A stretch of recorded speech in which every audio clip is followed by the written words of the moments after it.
Кыргыз Республикасынын президенти Садыр Жапаров бүгүн 27 апрелде Бишкектеги балдарды жана үй бүлөлөрдү реабилитациялоонун адистештирилген борборунун мисалында балдарды коргоо чөйрөсүндөгү реформаларды ишке ашыруунун жүрүшү менен таанышты. Бул тууралуу президенттин аппаратынын маалыматтык саясат бөлүмү билдирет. Адистештирилген борбордун директору Чолпон Арыкбаева мамлекет башчысына төрөлгөндөн 4 жашка чейинки курактагы ата-энесинин камкордугусуз калган балдарды жана жетим балдарды тарбиялап жаткан мекеменин ишмердүүлүгү жөнүндө маалымат берди.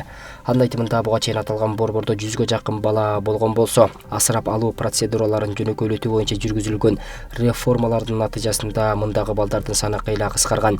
Учурда борбордо 24 бала тарбияланууда. Мындан тышкары жалпы өлкө аймактарынан келген, ден соолугунун жетилишинде өзгөчөлүктөрү бар 100гө жакын бала реабилитация жана калыбына келтирүү курстарынан өтүп жатышат. Президент оорукананын имаратын көрүп чыгып, балдарды кыдырып, алардын саламаттыгынан да кабар алды. Ошондой эле калыбына келтирүү жана эрте кам көрүү бөлмөлөрү жайгашкан имарат менен да таанышып чыкты. Борбордун кызматкерлери балдарды үй бүлөлөргө жайгаштырууга, бала асырап алуу жана үй бүлөнү бириктирүү жол жоболорун жөнөкөйлөтүүгө багытталган балдарды коргоо жаатындагы реформанын алкагында жасалган иштер жөнүндө айтып беришти. Мамлекет башчысына балдарды асырап алуу кызматын көрсөтүү боюнча автоматтык маалымат базасы бар электрондук порталды көрсөтүштү. Бул маалыматтык тутум менчиктин бардык түрүндөгү интернет тибиндеги мекемелерди ичине камтыйт. Ал бала асырап алуунун жол жобосун кыйла жөнөкөйлөтөт жана анын жардамы менен бала асырап алуу үчүн ар бир адам аралыктан кайтылып арыз бере алат. Муну менен көптөгөн бюрократиялык жана коррупциялык тоскоолдуктар жоюлат. Бала асырап алуу үчүн арыздарды каттоо мамлекеттик электрондук кызмат көрсөтүүлөр порталында электрондук түрдө жүргүзүлөт. Потенциалдуу бала асырап алуучулар үчүн документтерди чогултуу процесси аймактык бөлүмдүн кызматкерлери аркылуу жүргүзүлөт. Алар түндүк ведомстволор аралык электрондук өз ара байланыш тутум аркылуу тийиштүү ыйгарым укуктуу органдардан маалымат чогултушат. Ал жерде президент борбордун эмгек жамааты менен баарлашып, балдарга кам көрүп жаткандыктары үчүн ыраазычылыгын билдирип, алардын көйгөйлөрүн укту. Борбордун кызматкерлери президенттен турак жай менен камсыздоо маселесин карап чыгууну сунушташты. Ал жакынкы айларда бардык категориядагы жарандарга ипотекалык насыянын жеткиликтүүлүгүн жогорулатуу боюнча мыйзам чыгаруу жаатында иш-чаралар көрүлөрүн айтты. Ошондой эле мамлекет башчысы бюджеттик чөйрөдөгү кызматкерлердин эмгек акысын этап менен жогорулатуу пландары жөнүндө айтып берди. Жолугушуунун жыйынтыгында президент Садыр Жапаров аталган мекеменин директоруна балдарды ары бери ташуу үчүн унаа сатып алууга 700 000 сомдук көөлүктү тапшырды. Кара Суу райондук сотунун ишине нааразы болгондор чогулуп, алардын иши бир жактуу акыйкатсыз чечилип жаткандыктарын айтып чыгышты. Маалымат жыйынга келген Кара Суу районунун тургуну ден соолугуна мүмкүнчүлүгү чектелген Мирсадыкчан Эшматов аялы Рахима Топчубаеванын атына алынган үйү сатылып келгендигин айтат.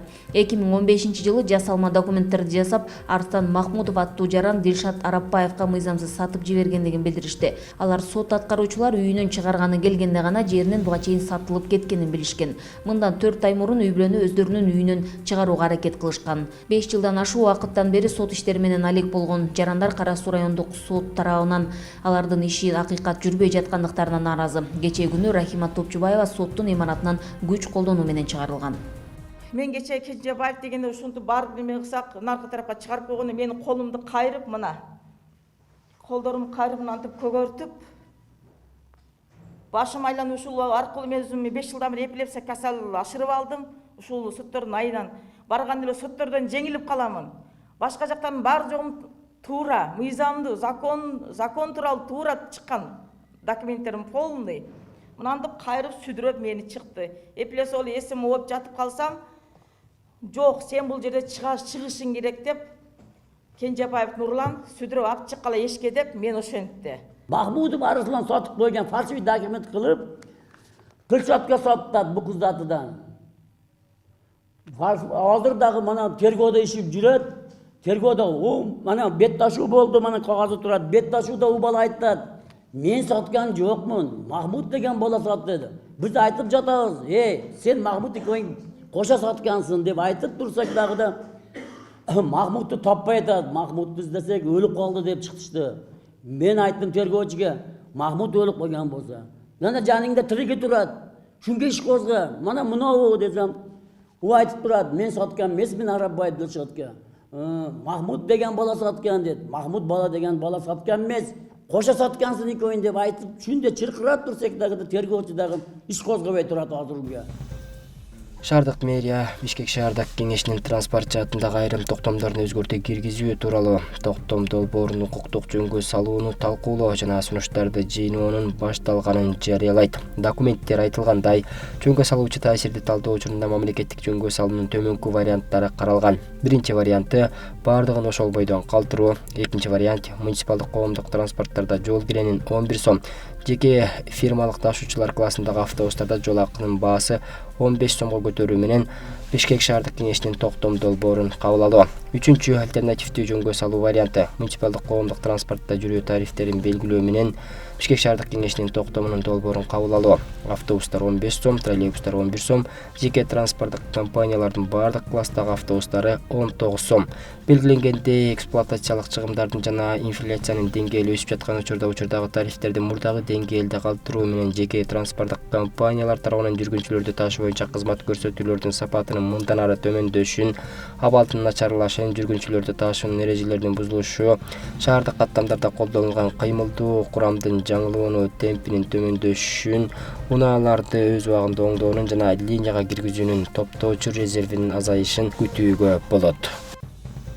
Мамлекеттик монополияга каршы жөнгө салуу агенттигинде өсүмдүк майына жана жумуртканын баасынын абалы тууралуу айтылды. Монополияга каршы жөнгө салуу агенттигинин атаандаштык чөйрөсүн талдоо жана ЯЭК менен өз ара аракеттер бөлүмүнүн башчысы Лариса Шустикованын айтымында, өткөн жылдын күзүнөн бери азык-түлүктүн наркы жогорулай баштаган.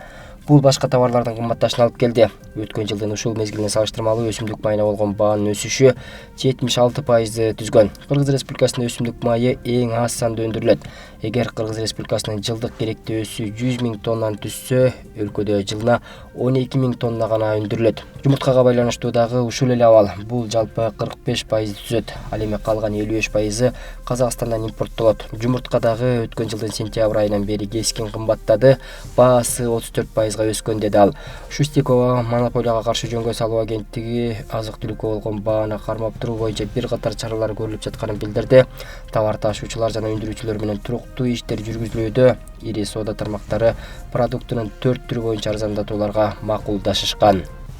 Быйыл улуу жеңишке 76 жыл болот. Бул салтанаттуу иш-чараны жогорку деңгээлде өткөрүүгө кызуу даярдык көрүшүүдө. Ош шаарында алгачкылардан болуп Сулайман Тоо улуттук археологиялык музей комплексинин жамааты иш-чара уюштурду. Бул согушта курман болгон ата-бабаларыбызды эскерип, алар элин, жерин коргош үчүн согушкан. Биз аларды эч качан унутпашыбыз керек. Бизге жеңиш алып келген, жаркын келечек тартуулаган ардагерлерибизди сыйлап, урматташыбыз керек. Аларды эч нерседен кем кылбашыбыз керек, дешти уюштуруучулар. Улуу ата мекендик согуштун, Афган согушуна жана Баткен коогалаңынын ардагерлери катышкан иш-чарада мектеп окуучуларынын согуш жөнүндө сахналаштырылган программасы көрсөтүлдү. Улуу жеңишти биз эстегенде сыймыктануу менен эмес, өткөндөн сабак алуу үчүн биз ар дайым эстеп, эскерип турушубуз керек. Мына өзүңүздөр күбө болуп жатасыздар. Бүгүнкү биздин иш-чарабызга болгону 2 улуу ата мекендик согуштун катышуучусу катышып отурат. Албетте бул мезгилге эч ким кожоюнчулук кыла албайт. Биз учурдун, мезгилдин өзүнүн бийлигин жүргүзө берет. Бирок биз ушу аталарыбыз катарыбызда калбай калган күндө дагы улуу жеңишти алып келген эр азаматтарыбыз биздин катарыбызда жок болгон учурда дагы биз муну бүгүнкү мамлекетибиздин, эртеңки келечектеги мамлекетибиздин тынчтыгы катары, ошол өткөндөн эскерткич катары келечек муундар муну ар дайым эстеп, эскерип турушу милдет деп эсептейбиз. Бишкекте окуучулар жана окуучулар жамаатынын арасында коронавирус аныкталгандыгына байланыштуу 14 мектеп карантинге жабылды. Бул тууралуу брифингде Бишкек мэриясынын билим берүү башкармалыгынын башчысы Элмира Иманалиева билдирди. Анын айтымында учурда 69 окуучудан коронавирус илдети аныкталса, анын ичинен 1 окуучу пневмонияга чалдыккан. Ошондой эле 24 мугалимден коронавирус табылып, анын 7-өө пневмония менен жабыркаган.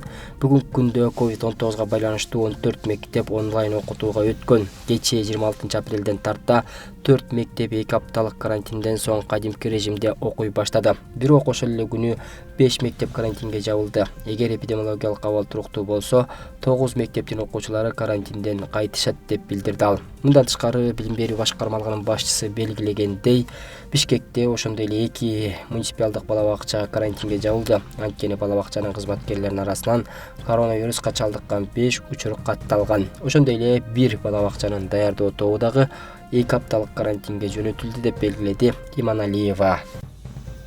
Бишкек шаардык прокуратурасы тарабынан Бишкек шаардык ветеринардык жана фитосанитардык коопсуздук боюнча инспекциясында текшерүү жүргүзүлдү. Башкы прокуратуранын басма сөз кызматы билдиргендей, прокурордук текшерүүдө ишкердикти өнүктүрүү боюнча ыйгарым укуктуу орган менен макулдашылбастан мыйзамсыз текшерүүлөр жүргүзүлгөндүгү аныкталган. Алардын жыйынтыгы менен ишкерлерге айыптар салынган. Мыйзамга ылайык тиешелүү мамлекеттик орган менен макулдашылбаган текшерүүлөр одоно мыйзам бузуу болуп саналат жана алардын жыйынтыктары жараксыз деп таанылат. Белгиленген мыйзам бузууларды эске алуу менен прокуратура тарабынан аталган инспекциянын кызмат адамдарынын кыймыл-аракеттерине укуктук баа берүү үчүн топтолгон материалдар Кыргыз Республикасынын жазык кодексинин 320-беренеси кызмат абалынан кыянаттык менен пайдалануу менен кылмыш жана жоруктардын бирдиктүү реестерине катталып, сотко чейинки өндүрүш башталды. Бүгүн 26 апрелде Манас эл аралык аэропортунун конуу тилкесин жапжаңы делген Airbus 220 үлгүсүндөгү учак келип толуктады.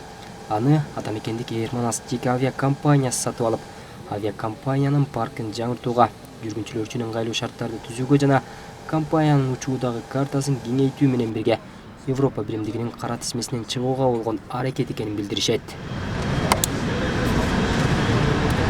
Бул жаңы келген бизге биздин учактар менен биз ойлоп атабыз, биздин картада, биздин маршруттарда жаңы шаарларды көргөнгө мүмкүнчүлүк алабыз деген оюбуз бар. Экинчи жана кара тизме боюнча биз бул жыл 2021-жыл биз оператор катарында биздин өлкөбүздө ошо кара тизмеден чыгууга аракет кылып, бул бир натыйжа алып келерин деген ойдобуз.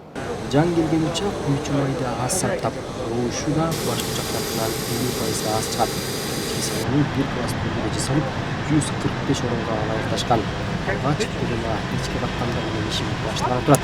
Андан соң колдонууга баштаганы айтылды. Жап-жаңы самолет.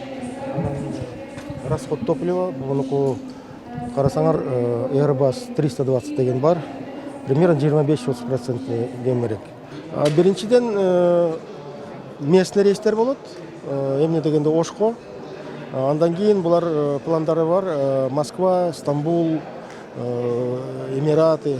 Эмне дегенде бул самолет примерно 6,5 миң километр учат. Беспосадочный. Буга катар Air Manas авиакомпаниясы аба паркын 2023-жылдын аягына чейин дал ушундай үлгүдөгү 5 самолет менен толуктоону көздөп жатышат. Жакын күндөрү алардын дагы бирөө алынып келери күтүлүүдө.